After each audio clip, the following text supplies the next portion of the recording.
For millions of us, this hobby has given us friends, it's given us fun, and it's given us a vocabulary of medieval polearms that should be the envy of any reasonable person, one would think. But these grand situations that we find ourselves in our games today had very meager beginnings. From the minds of two wargamers looking to make their mark on the world, this game has become a phenomenon that has spanned the globe.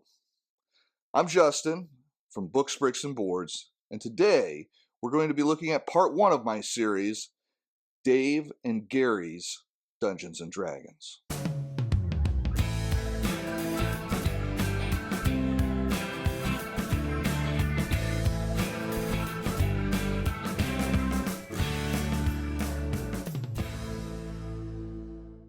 If you enjoyed today's video, please be sure to like, share, comment, and subscribe. If you want to support the channel financially, consider a membership. Lastly, if you want to talk games with an awesome group of grognards... Where are they? I think they're talking about us. Go check out the Discord. Link in the description. History of the White Box.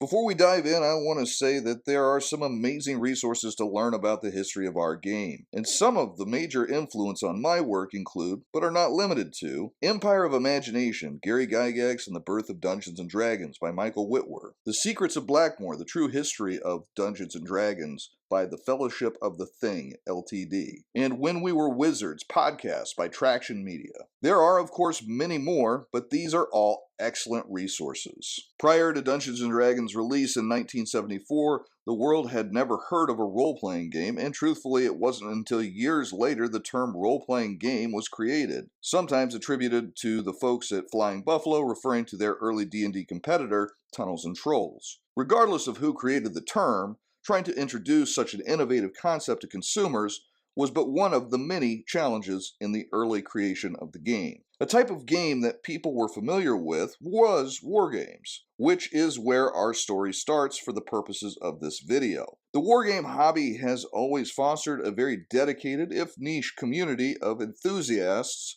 eager to try the next set of rules, then promptly tear them apart and try to build something else new out of them. And it is this very do-it-yourself gaming community that provided the necessary opportunity for the creation of Dungeons & Dragons. Gary Gygax and Dave Arneson were both avid wargamers, and by the time they started work on Dungeons & Dragons, they had already collaborated on game rules for a naval Napoleonic game titled Don't Give Up the Ship for Guidon Games, published in 1972. Gary was an interesting character, having been brought up on fantasy pulps, the likes of Conan and Cthulhu, from Liber to Lovecraft, and while he was an active and respected member of the gaming community, he had failed to launch in his careers, having at different times been an actuarial writer for the Chicago Firemen's Fund, a shoe cobbler, and a novelist. Dave, on the other hand, was much younger than Gary, and while he held a degree, I believe, in Napoleonic history, he struggled to find a means of making money, which reportedly caused some measure of disappointment from his folks. Together, they made an incredible pair, two very intelligent and talented people with a passion for games, and network of people in the hobby to share with and draw inspiration from, and neither were burdened by successful careers. Prior to Dungeons & Dragons, Dave participated in a game called Braunstein, where participants would each play the role of a person in the fictional town of Braunstein. Each player would have their own unique objectives given to them by a referee. The referee would adjudicate disagreements, but otherwise the players would just roleplay the scenario. The referee provided little or no real rules to speak of. Dave loved the game and wanted to do a fantasy version, but with more rules to adjudicate the combat. He decided to build upon the wargame Chainmail, which Gary Gygax and Jeff Perrin had released through Guidon Games in 1971. Of particular interest to Dave was the fantasy supplement to the game, which added Tolkien's creations and provided the ability to depict epic fantasy encounters with magic, dragons, and more. Dave created a setting he called Blackmoor, which combined fantasy and sci-fi elements using a modified chainmail rule set and focusing on individual heroes instead of armies, and delving into dungeons rather than the vast overland battlefields. After time running the game for the Minneapolis group, Dave brought it to Gary, who fell in love with the idea. After getting together the necessary funds to get the game printed and taking some loosely developed rules and notes and turning them into a viable and comprehensive product that they could sell, Dave and Gary, along with Gary's friend and fellow gamer Don Kay, formed Tactical Studies Rules and started assembling and shipping right from Don's garage in 1974. While slow to start, it picked up steam quickly and sold out of the initial run, requiring a reprint. Unfortunately, around the same time,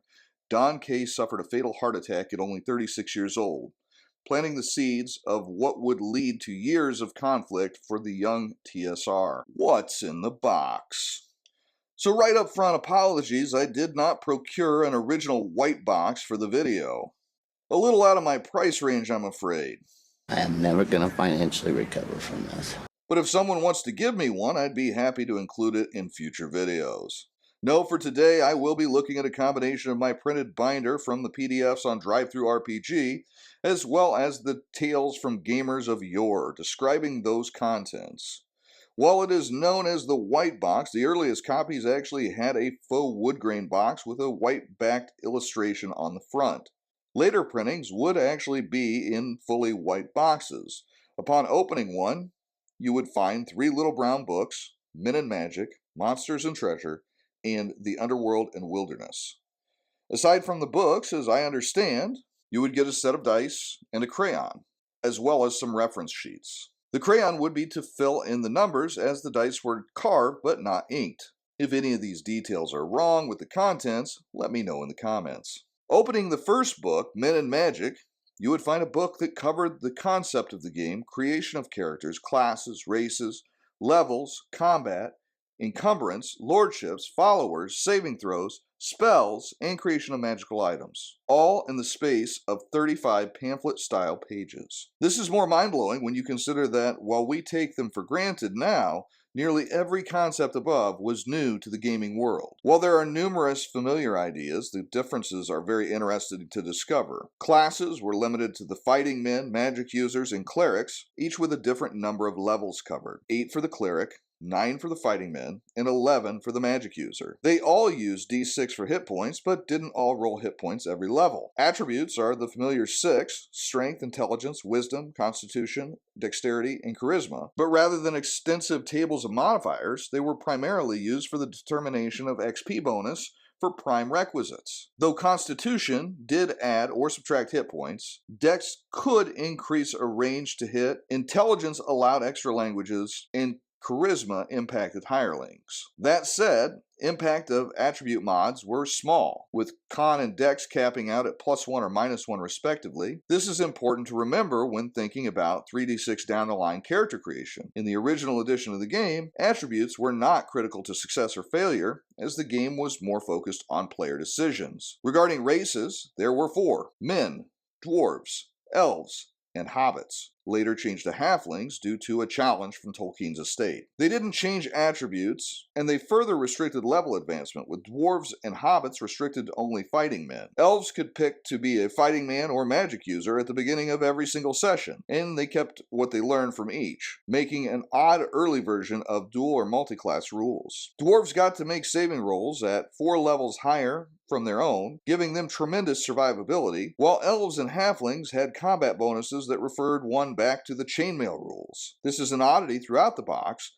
as it refers to chainmail for standard combat, though it did provide an alternative combat system that doesn't require chainmail. The alternative combat system is what D&D players today will recognize, as that seemingly quickly became the preferred method, though some chainmail conversions did manage to make their way in. For example, I kept seeing retroclones giving fighters extra attacks against single hit dice foes, but didn't see it in the rules anywhere. As it turns out, this was from an article of the Strategic Review, Volume 1, Number 2, page 3, whereby Gary made known that he endorsed giving fighting men attacks equal to their level against single hit die enemies.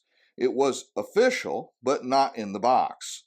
This was common in the wargaming community and acted like an internet forum prior to the easy proliferation of information that we know today. Reading this edition requires a keen awareness that what doesn't make sense to us as presented may have been understood by the target audience as they worked with a different set of assumptions. Another interesting difference, all damage is 1d6 in the original box set. Whether a two-handed sword or dagger, a dragon bite, or a koboh blade, it's all 1d6. By the time the Greyhawk expansion comes out, many of these little differences are eliminated, which makes the first 3 books a great piece of history. Spells in Min and Magic covered up to 5th level for clerics and 6th level for magic users, providing plenty of powerful effects but omitting some of the world-altering stuff. Book 2 was Monsters and Treasure, which over 41 pages covered, as you may have guessed, monsters and treasures, as it were. With more than 50 categories of monsters, there are a lot of options, and because the system was so simple, they had one-line stat blocks covering name, number appearing, often quite large, armor class, move in inches, see the wargaming roots, hit dice, all d6 of course, percentage and layer, and the type of treasure that they may have.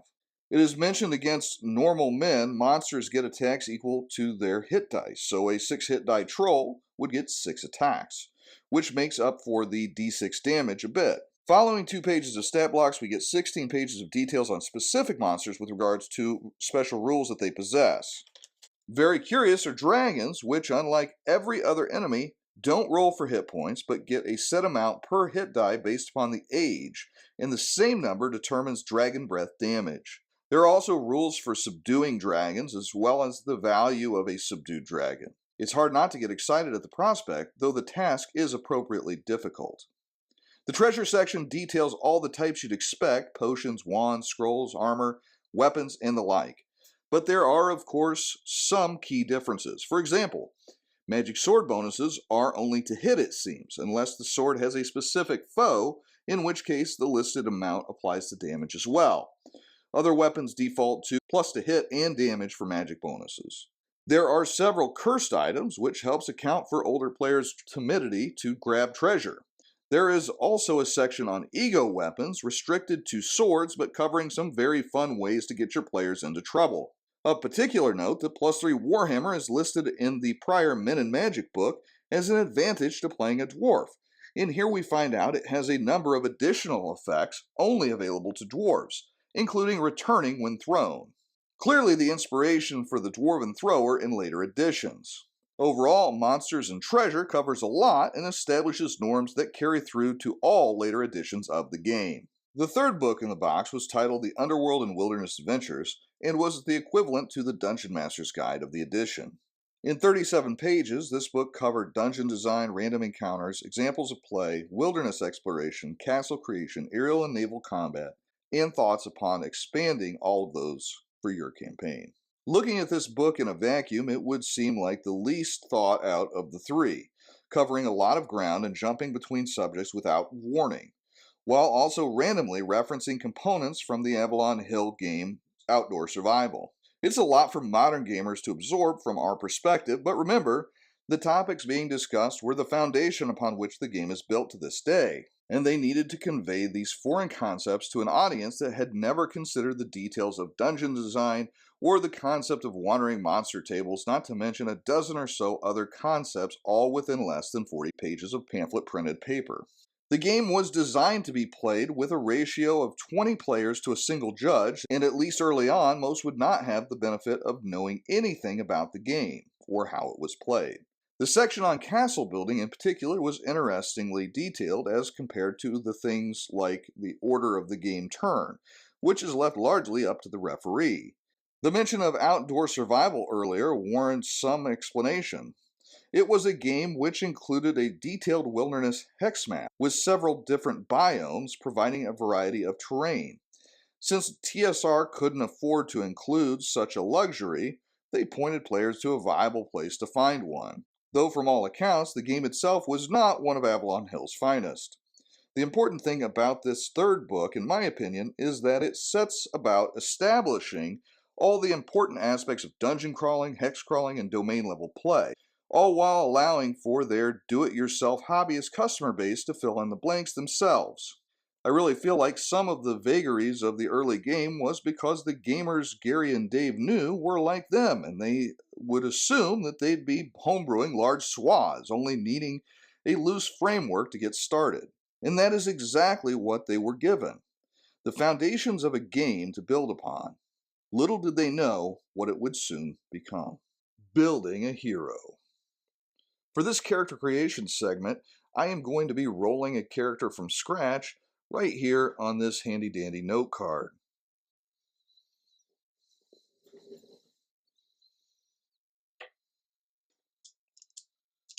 We will be rolling 3d6 down the line, and we'll see what we get. Well, not off to a great start. We've got a 4 strength. Probably not a fighter.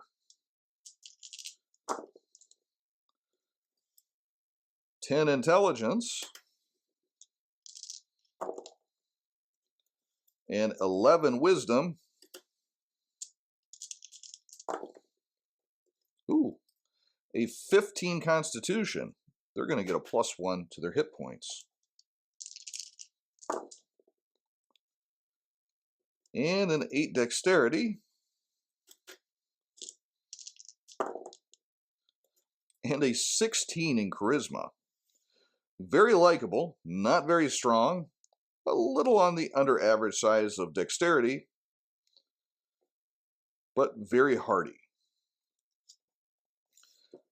For my race, I think I'm going to choose dwarf. And for my class, I think I am going to choose fighter, even though I am going to get a penalty to my leveling XP due to my low strength. Let's see what we can do about that. So fighters have the opportunity to trade some stats out. They can trade 2 for 1 intelligence for strength. And they can trade 3 for 1 wisdom for strength. So let's take my intelligence down 4 points from a 10 to a 6. That gets my strength to a 6. And let's take my wisdom down to a 5, which gets my strength up to an 8.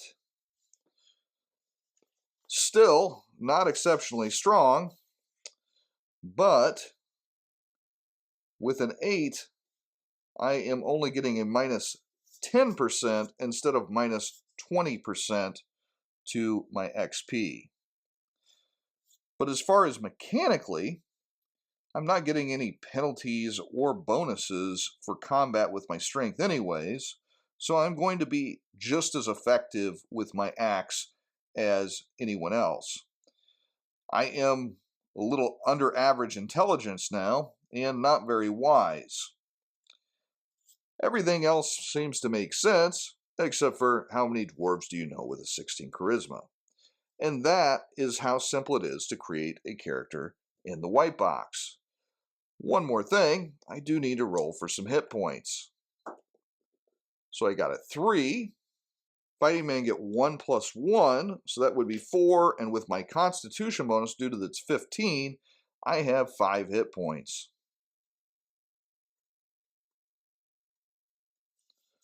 And there we have our dwarf fighter playing the game today. In 2025, playing these books as you would find them in the PDFs is still quite viable, though not without its challenges. First, remember this was designed for hobbyists expected to fill in the gaps where rules were missing, and to make judgments where they were unclear.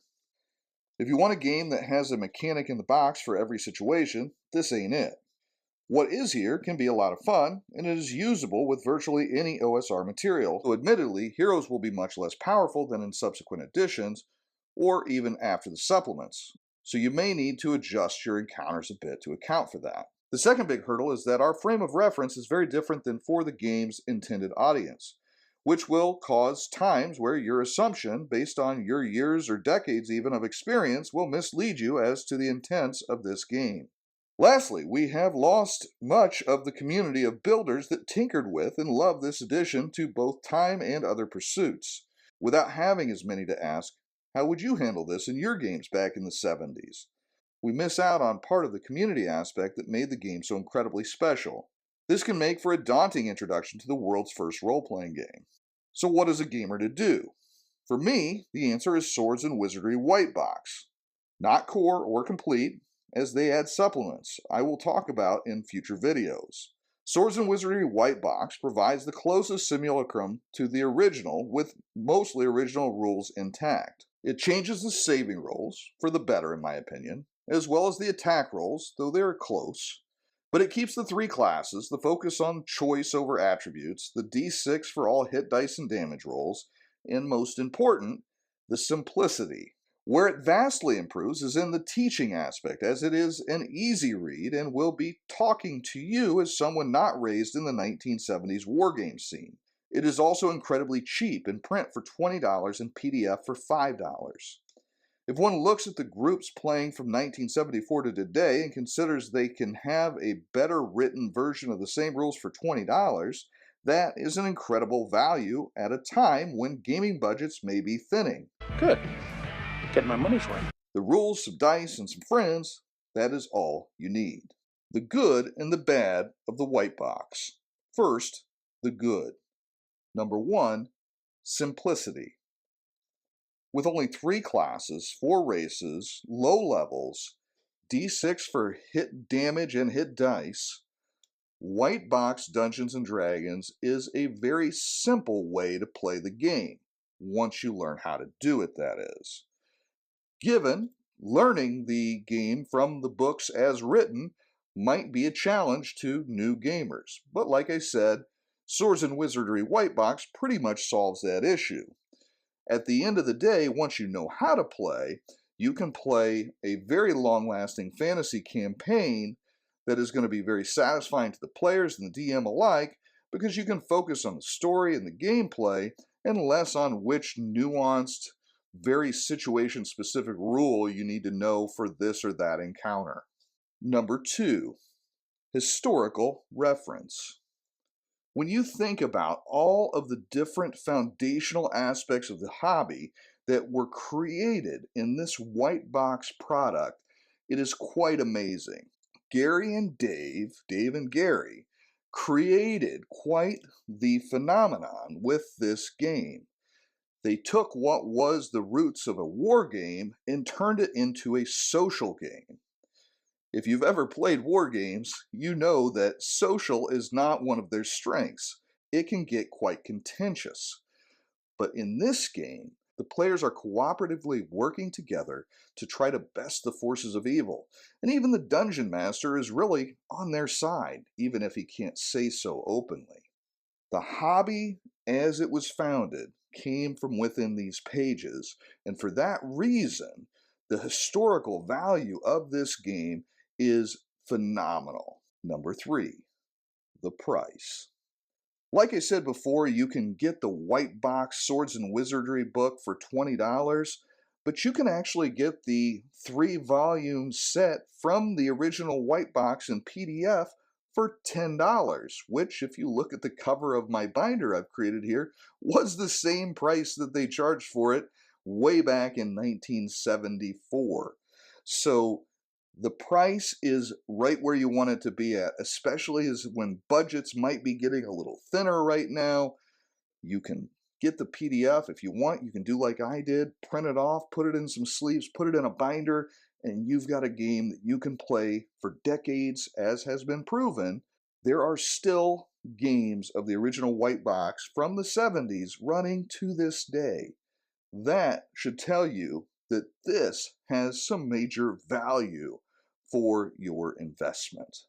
Now the bad. Number 1, translation. Trying to parse what was meant in different sections of these 3 little books can be quite the task. I know, for example, whenever I was trying to find an answer to my question about fighters getting extra attacks, I had to go down many Reddit rabbit holes to find the information I was looking for, because there's just not that many gamers around that were already playing in the 70s to ask that question at this point.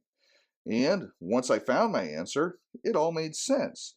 And if I was around in 1975 and was a subscriber to the Strategic Review magazine, it would have been perfectly known to the gaming community.